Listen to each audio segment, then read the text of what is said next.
Hi guys, my name is Anisa and my ancient city is Beijing, China. Beijing is divided into 16 districts where Dongqing is one of the urban cores. The Forbidden City is situated in Dongqing district. It has been ruled by emperors for many years, and the rule was that nobody could come or leave the palace without the emperor's permission. Principle of urban form means something without which my city won't function. So according to Chinese ancient culture, the whole city had to be designed and built in a rectangular way because they needed articulation and bilateral symmetry for balance. That is why the breadth of the rooms were bigger compared to the height, and they had low ceilings, and the rooms were enclosed heavy platforms with large roofs. Rectangular shape has straight lines which represented law and order. Type of town. As you can see, the Forbidden City is in a rectangular shape with inner and outer city divided into two parts.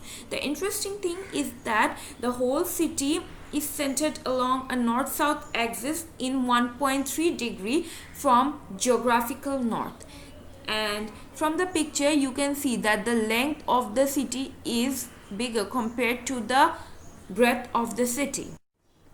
Now, urban element are signs and symbols representing every Chinese household.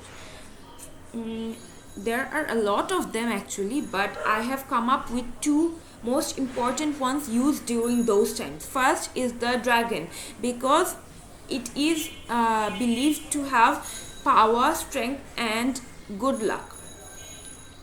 Dragon symbolizes potent and auspicious, which means good powers, because they are believed to have control over water or anything water related like rainfall, typhoon or flood.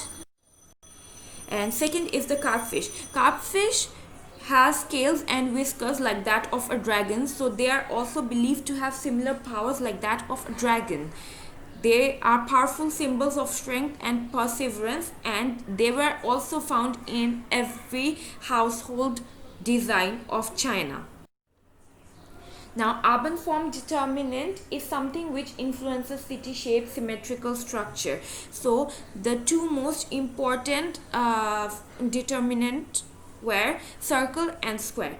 First, circle represented perfection because it is not possible for human beings to draw a circle using hands only. So it represented harmony and balance as well as perfection. It stood out for fulfilled oneness and unity because circle is full on all sides.